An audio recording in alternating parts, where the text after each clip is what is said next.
In the summer of 1837, after his graduation from Harvard, Henry D.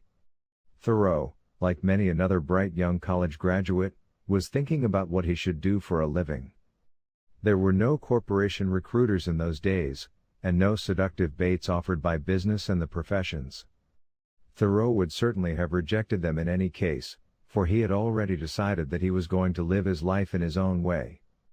But how? How, he asked himself, shall I get my living and still have time to live? His answer to this question must have seemed daring and unique at that time and would seem even more so to this prudent generation. For he had decided upon a reversal of tradition. The seventh day, he said, should be man's day of toil, and the other 6 his Sabbath of the affections of the soul. This was only seeming exaggeration. During the greater part of his life, he managed to live on only 6 weeks of gainful work a year. In New England such a thing was heresy. What good was a college education if one intended to do odd jobs for a living and spend most of his life in the woods? His fellow townsmen of Concord were nearly unanimous in their feeling about Henry Thoreau: he was lazy. Henry was either too proud, too independent, or too much of a realist to offer any explanation. He revealed his aims mainly in his life and, when they were eventually published, in his books. What I am and say not. Being is the great explainer, he wrote.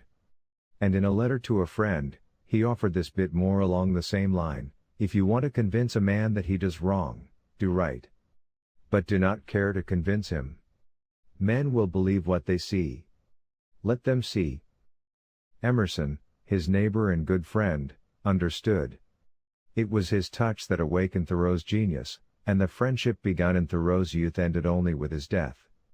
Thoreau felt no shame in not studying for a profession, and Emerson approved. My brave Henry, he commented in his journal, does not postpone his life, but lives already. For Henry, the ideal was all important and therefore not severe. He was a nonconformist by nature. He sternly disapproved of all frailty, especially his own. He was determined to live in as complete accord with his ideal as he could, and this was the central urge of his whole life. The intuitive awareness of an underlying reality often found in poets and men of genius was always strong in him. Our whole life is startlingly moral, he wrote in Walden. There is never an instant's truce between virtue and vice. Goodness is the only investment that never fails. Though the youth at last grows indifferent, the laws of the universe are not indifferent but are forever on the side of the most sensitive. Emerson greatly loved and admired his young friend and neighbor.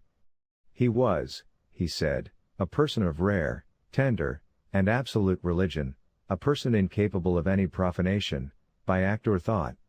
And in his funeral oration he submitted this explanation to the man who refused to explain himself.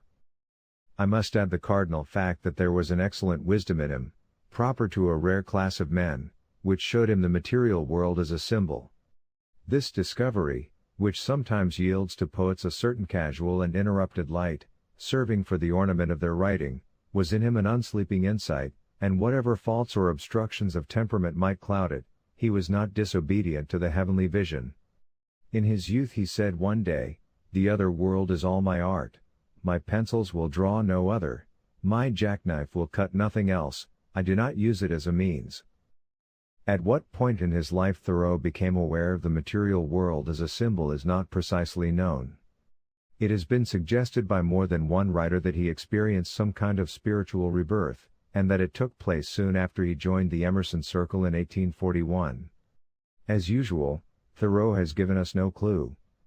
Henry Seidel Canby, his biographer, indicates that Emerson discerned in Thoreau a genius that was not awake until he touched it, that he felt an instant response of like-mindedness, and in his Olympian way overlooked the differences, that his magnanimity set about to create a poet and found unexpectedly an interpreter as transcendental as himself and far more sensitive to the realities of the American fields and woods, which were the visible face of that nature which he worshipped in spiritual form.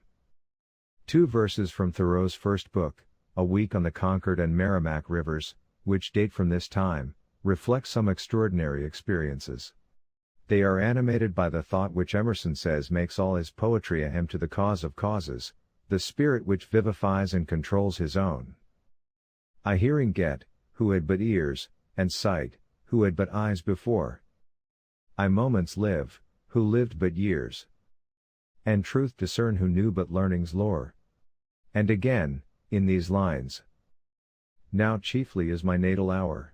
And only now my prime of life, I will not doubt the love untold, which not my worth or want has brought, which wooed me young, and woos me old, and to this evening hath me brought. Whatever happened, Thoreau seems always to have been single-minded about purity. There was no apparent deviation throughout his life, no change off course, only an intensified experience. Emerson remarked while Henry was still young, I can see, with his practical faculty, he has declined all the kingdoms of this world. Satan has no bribe for him. It was at this time that Henry discovered the laws of Manu in Emerson's well-stocked library.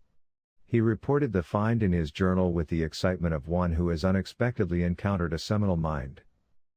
I cannot read a sentence in the Book of the Hindus without being elevated upon the tableland of the gods. The page nods toward the fact and is silent. The impression which those sublime sentences made on me last night has awakened me before any cock crowing. The simple life herein described confers on us a degree of freedom even in perusal, once so easily and gracefully satisfied that they seem like a more refined repleteness. When Thoreau read the Bhagavad Gita some 4 years later, the effect was even more significant. He read it in the first English edition, the Charles Wilkins translation of I 785, with a preface by Warren Hastings. He quotes without comment in his journal the paragraph about action versus inaction. Arjuna is irresolute about engaging in a battle in which he must meet and slay his kinsmen and best friends. Is not understanding better than action, he asks, which here leads to slaughter?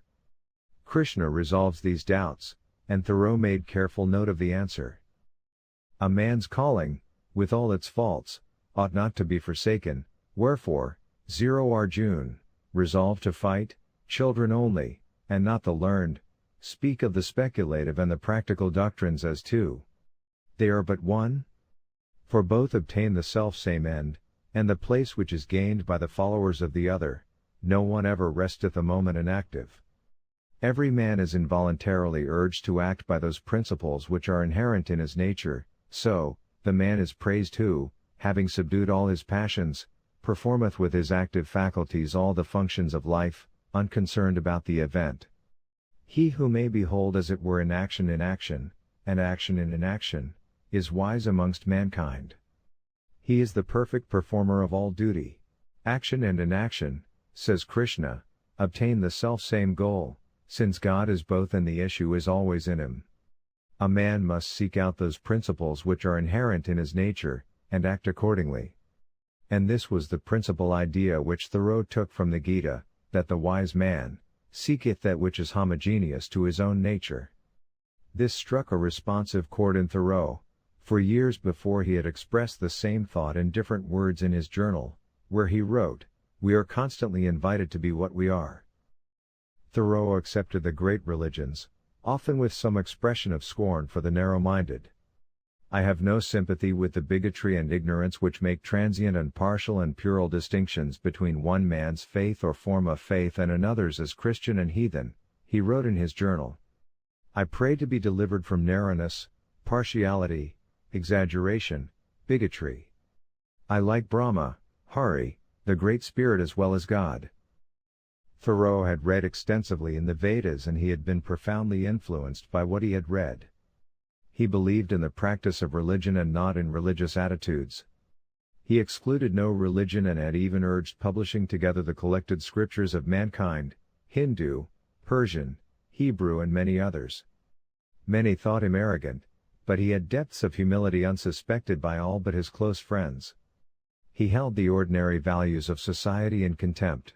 Thoreau's interest in the Gita is reflected in the space he devoted to it in the week, where among other comments he made this one, "What after all does the practicalness of life amount to?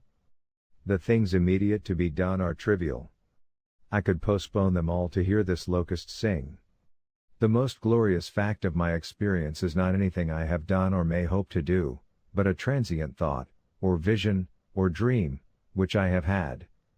I would give all the wealth of the world, and all the deeds of the heroes, for one true vision. But how can I communicate with the gods, who am a pencil maker on the earth, and not be insane? It would be interesting to know precisely when Thoreau read the Gita. His biographer says he probably read it in June 1845, after he had made his decision to go to Walden Pond. But this is only a guess, based on the probability that he had discovered the Gita through Emerson, who had just read it for the first time and was discussing it with enthusiasm in his correspondence. But it is challenging to speculate on the possibility that Thoreau had not decided to go to Walden prior to reading the Gita. There are no journal entries between April 1842 and July 5, 1845, the day after he went to live at the pond. Thoreau seldom acknowledged his indebtedness to persons or institutions, and he well understood the value of an epochal book. How many a man has dated a new era in his life from the reading of a book? He exclaims in Walden. What if the book behind Walden was that book of which Thoreau wrote in Walden? In the morning I bathe my intellect in the stupendous cosmogonal philosophy of the Bhagavad Gita, since whose composition years of the gods have elapsed, and in comparison, with which our modern world and its literature seem puny and trivial, and I doubt if that philosophy is not to be referred to a previous state of existence, so remote is its sublimity from our conceptions. It may well have been the Gita that sent Thoreau on the great adventure in simple living and high thinking, and one of the notable gestures of the human spirit. 2 days after he went to live at the pond, Thoreau gave his own reasons for the move. I wish to meet the facts of life, the vital facts, which are the phenomena or actuality the gods meant to show us, face to face, and so I came down here. Life. Who knows what it is, what it does? If I am not quite right here, I am less wrong than before, and now let us see what they will have. Even time has a depth, and below its surface the waves do not lapse and roar. The reason given in Walden when it was published 9 years later differed only in its phrasing. I went to the woods because I wished to live deliberately, to front only the essential facts of life, and see if I could not learn what it had to teach, and not, when I came to die, discover that I had not lived. For Thoreau, living was the greatest art of all, the art for which he labored so hard on nature and his own thinking, and for which he so eloquently opposed dishonesty, injustice, bigotry, and every device by which the spirit of man is enslaved. It was the art for which he cultivated so many arts, and in Walden he reveals how incessantly he worked at it. Do not be among those who have eyes and see not, and ears and hear not, he advised. Was there folly in demanding too much of life? Not for Henry Thoreau. He was not afraid of exaggerating the value or significance of life, but only that he might not be up to its demands. In a letter to a friend, he revealed his eagerness to live. I shall be sorry to remember, he said, that I was there, but noticed nothing remarkable, not so much as a prince in disguise, lived in the golden age a hired man, visited Olympus even, but fell asleep after dinner and did not hear the conversation of the gods. Lived in Judea 1800 years ago, but never knew there was such a one as Christ among my contemporaries. Lines from the Journal of 1841 are a further avowal of his feeling. My life has been the poem I would have writ, but I could not both live and live to utter it. Like all great books, Walden is one that lingers in the mind and in the heart. It is a book for those who love all nature and wildness, and it is also a book for those who want to explore life, who want to live daringly and meaningfully. It is a book for those who have the courage to create for themselves the values they shall live by, and who reject all meanness and conformity. It is a book that is solidly done, not cursed with a style. It is a book to be read as it was written, in sentences and paragraphs, as a manual of devotion is read. Thoreau had an original mind. He did not get his ideas at second hand, not even from Emerson. He filtered them from himself. Walden is against the values which make lives of quiet desperation for the majority of men. Thoreau urged a life of principle dictated by conscience rather than a life of expediency dictated by society. He obeyed laws which he felt were more fundamental than those in force in the state. In Walden, he challenged the values of a society which refused to make an adequate return for a man's labor. And he offered a solution in simplified living and self-reliance, the deliberate reduction of one's wants to a level that could be easily satisfied, and still leave time to cultivate the garden of the soul. A man is rich in proportion to the number of things he can afford to let alone, Thoreau declared in Walden, and he noted in another place that my greatest skill has been to want but little. But even Thoreau made allowance for exceptions to his rules. I do not, he explained, mean to prescribe rules to strong and valiant natures, who will mind their own affairs whether in heaven or hell, and perchance build more magnificently and spend more lavishly than the richest. I do not speak to those who are well employed, in whatever circumstances, and they know whether they are well employed or not. He spoke, he said, mainly to the mass of men who are discontented, and idly complaining about the hardness of their lot, of the times, when they might improve them. He was ashamed of time wasted in reading a novel or a newspaper. But he never felt ashamed of his rambles in the woods and along the streams of Concord, although his neighbors thought him lazy and a wastrel of time. If a man does not keep pace with his companions, he said, perhaps it is because he hears a different drummer.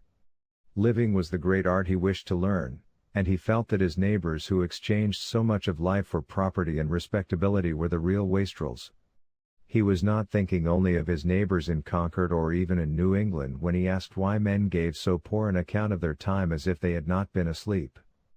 The millions, he wrote, are awake enough for physical labor, but only 1 in a million is awake enough for effective intellectual exertion, and only 1 in 100 million to a poetic or divine life. He had never, he said, met a man who was quite awake. How could I have looked him in the face? Pondering Thoreau's life after it was over, Emerson so much regretted the loss of his rare powers of action that he said he could not help counting it a fault in him that he had no ambition, that instead of engineering for all America, he was the captain of a huckleberry party. Few lives, he noted, contained so many renunciations. Thoreau was trained for no profession. He never married. He never went to church. He never voted. He refused to pay his tax to the state. He never smoked tobacco, and although a naturalist, he used neither trap nor gun. He had no talent for wealth, and he knew how to be poor without the least hint of squalor or inelegance. Emerson said he had no temptations to fight against, no appetites, no passions, no taste for elegant trifles. Many of Thoreau's friends and acquaintances found him prickly, often blunt and even harsh.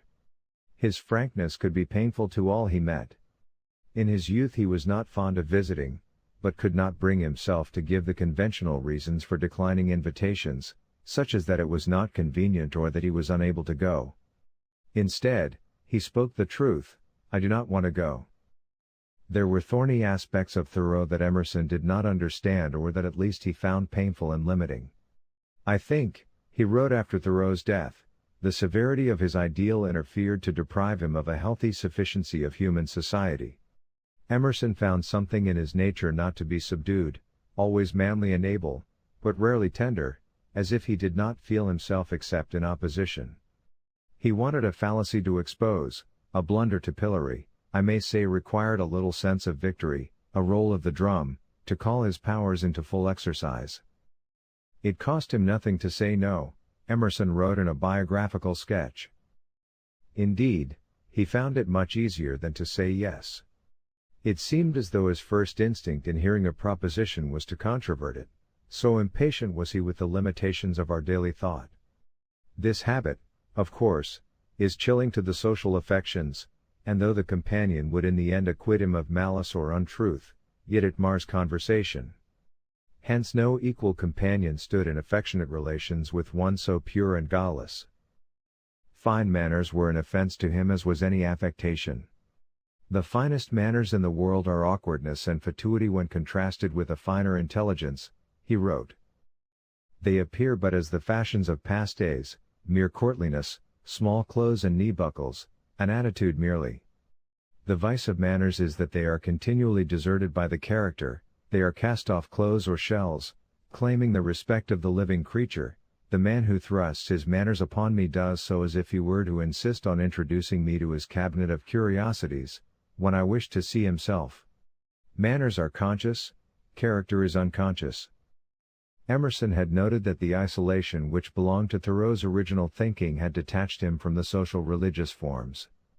This, he said, was neither to be censured nor regretted. Aristotle had explained it long before when he said, "One who surpasses his fellow citizens in virtue is no longer a part of the city. Their law is not for him, since he is a law to himself." No college ever offered him a diploma or a professor's chair, Emerson observed, commenting that perhaps the learned bodies feared the satire of his presence. Yet so much knowledge of nature's secret and genius few others possessed, none in a more large and religious synthesis. For not a particle of respect had he to any man or body of men, but homage solely to the truth itself.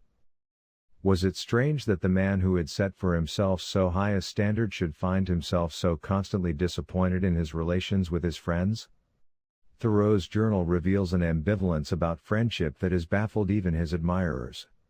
He had a passionate nature that longed for love and friendship, but if the journal is to be believed, he seldom, if ever, found a truly satisfying relationship. "I find it wholesome to be alone the greater part of the time," he wrote in Walden. "To be in company, even with the best, is soon wearisome and dissipating. I love to be alone. I never found the companion that was so companionable as solitude. We are for the most part lonelier when we go abroad among men than when we stay in our chambers." But in the journal, he reveals a longing for friendship that he did not admit in Walden. "How happens it," he asks, "that I find myself making such an enormous demand on men and so constantly disappointed? Are my friends aware how disappointed I am? Is it all my fault? Am I incapable of expansion and generosity? I shall accuse myself of anything else sooner." It was his greatest wretchedness to be loneliest when he was in the company of his closest friends, and Emerson was no exception. He is invited to see them, and they do not show themselves. He feels 1,000 miles off. "I leave my friends early. I go away to cherish my ideas of friendship. No fields are so barren to me as the men of whom I expect everything, and get nothing. In their neighborhood I experience a painful yearning for society." Friendship for Thoreau was an ideal state, and he demanded much of it. There must be a sacramental quality about a meeting with a friend. Unless we meet religiously we profane one another. Our friends is as holy a shrine as any god's, to be approached with sacred love and awe. And again, some men may be my acquaintances merely, but one whom I have been accustomed to regard, and mix up intimately with myself, can never degenerate into an acquaintance. I must know him on that higher ground or not know him at all. Friends need not confess and explain, but must be so intimately related as to understand each other without speech. Sensibilities as fine as Thoreau's could seldom have found matching sensibilities in others. His noblest and truest thoughts on friends and friendship were communicated to the journal. There is much evidence there that he loved his friends, but with his New England reticence he never told them so. "Praise," he once wrote, "should be spoken as simply and naturally as a flower emits its fragrance." Thoreau attracted admirers to whom he was, as Emerson said, confessor and prophet. It was the praise of one of these followers that he disowned in this note of disparagement: "Do not waste your reverence on my attitude. I merely manage to sit where I have dropped. I am sure that my acquaintances mistake me. They ask for my advice on high matters, but they do not know how poorly I am now for hats and shoes. Just as shabby as I am in my outward apparel, and more lamentably shabby, am I in my inward substance. If I should turn myself inside out, my rags and meanness would indeed appear. I am something to him that made me, undoubtedly, but not to any other that he has made." He lived steadfastly by truth. "Rather than love, than money, than fame, give me truth," Thoreau wrote in Walden, and nothing is more certain than the fact that he practiced it throughout his life. When he was a boy he was accused of taking a knife belonging to another boy. "I did not take it," Henry said, and he was believed. Later the real culprit was found, and Henry then acknowledged that he had known at the time who had taken the knife.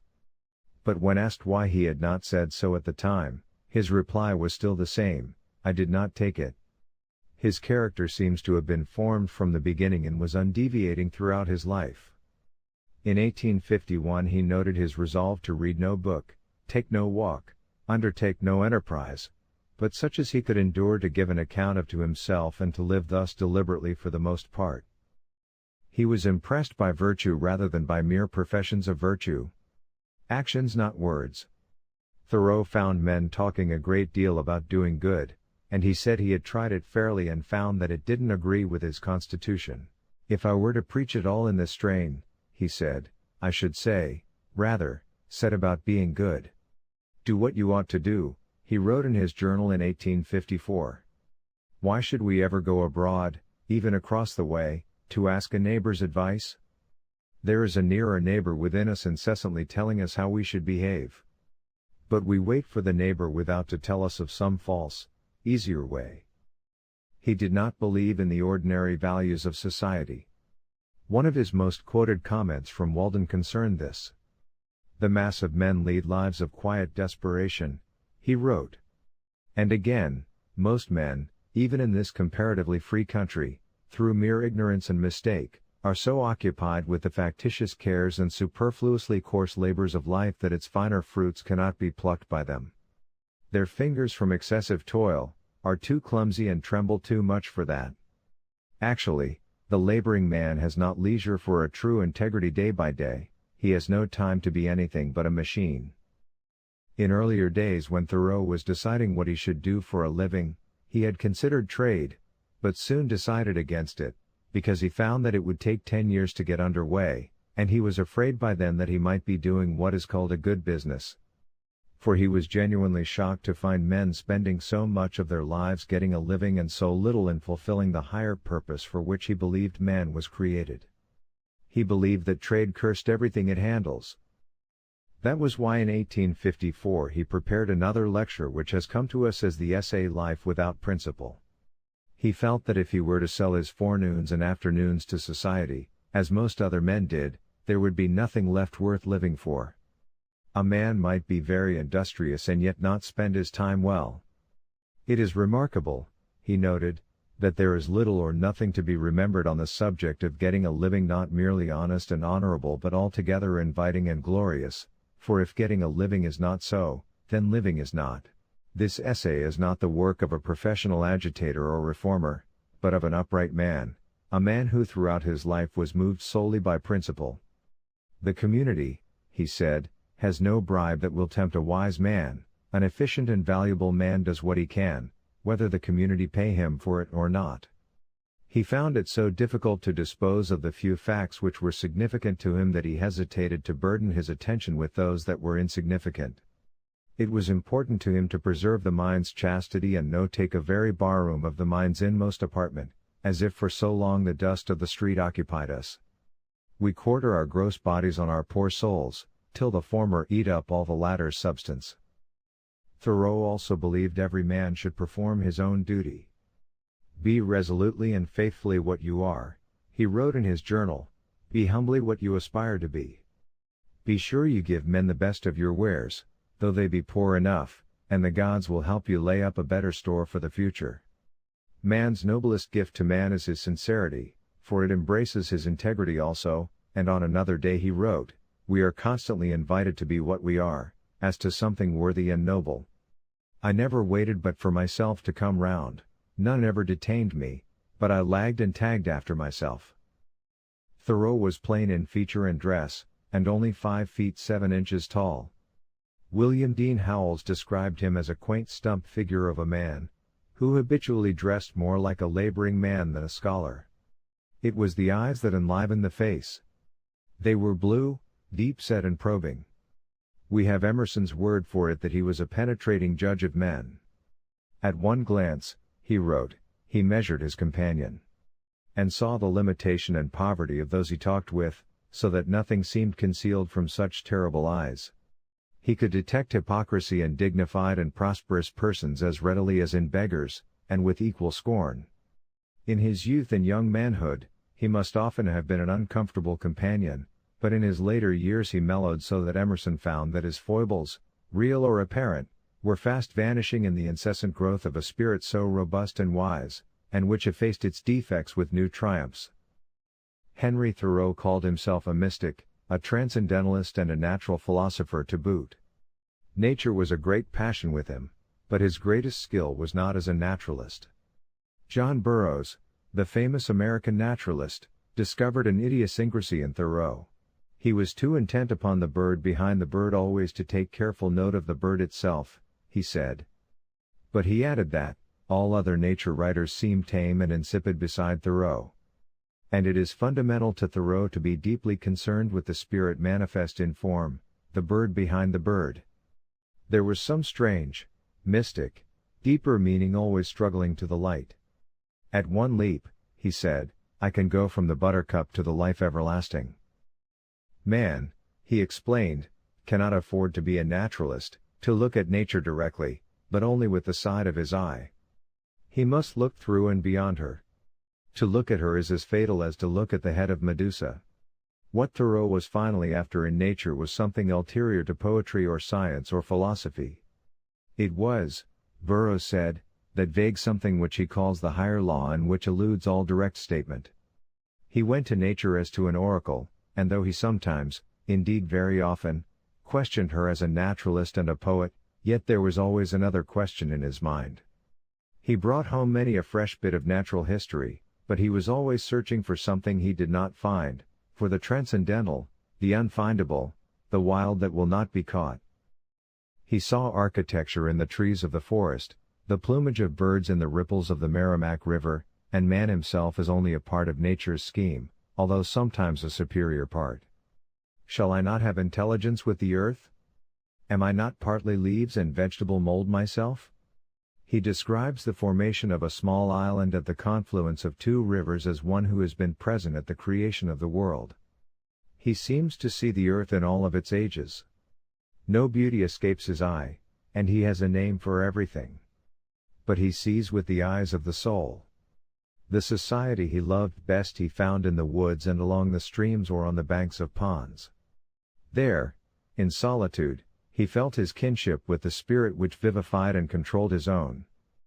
And there in the cool of a summer morning, with the wind in the trees and the sound of crickets in the air, the man who had been called too cold for friendship could give expression to psalm-like utterances like this. My heart leaps out of my mouth at the sound of the wind in the woods.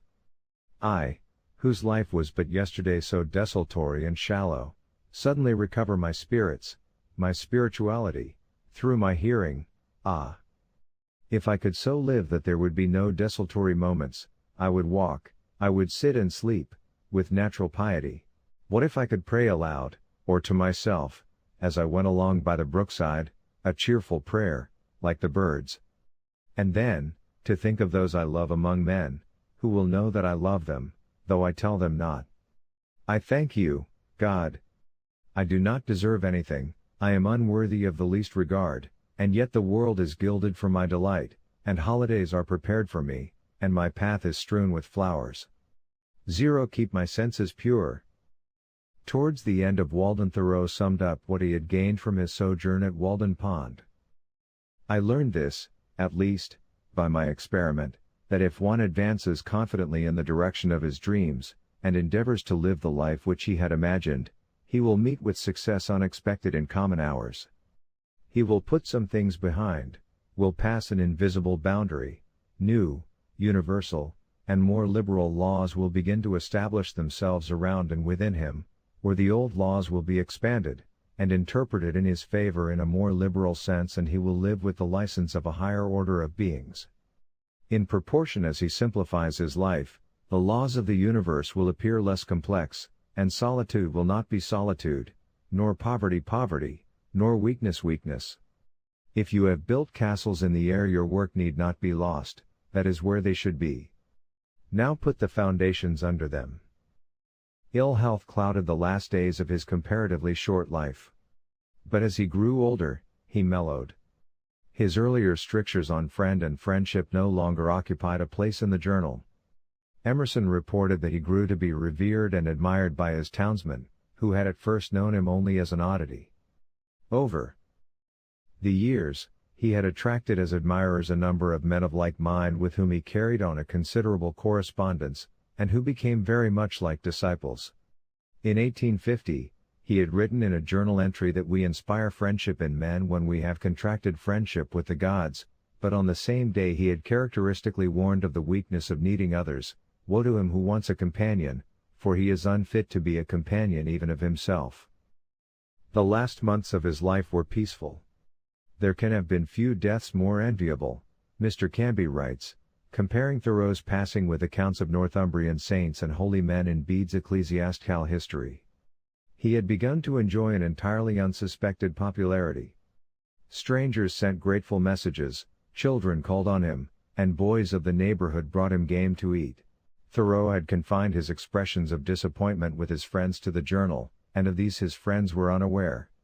Emerson referred to him as a friend, knowing not only the secret of friendship, but almost worshipped by those few persons who resorted to him as their confessor and prophet, and knew the deep value of his mind and great heart. And Bronson Alcott paid him a similar tribute in an article in the Atlantic Monthly a month before his death. I know of nothing more creditable to his greatness than the thoughtful regard, approaching to reverence, by which he has held for many years some of the best persons of his time, living at a distance, and wont to make their annual pilgrimage, usually on foot, to the Master, a devotion very rare in these times of confessed unbelief in persons and ideas. A neighbor reported that Henry was deeply touched by the solicitude of his friends and neighbors and said that if he had known how people felt about him he would not have been so offish. A friend, knowing that death was near, wondered how the opposite shore may appear to you, but Thoreau replied, "One world at a time." And when his aunt asked him if he had made his peace with God, he said, "I did not know we had ever quarreled." Thoreau died quietly on the morning of May 6, 1862. Funeral services were conducted in the parish church where Emerson, with broken, tender voice, read a eulogy of his departed friend, in which were included these words: "The country knows not yet, or in the least part, how great a son it has lost. It seems an injury that he should leave in the midst his broken task, which none else can finish, but he, at least, is content. His soul was made for the noblest society, he had in a short life exhausted the capabilities of this world. Wherever there is knowledge, wherever there is virtue, wherever there is beauty, he will find a home.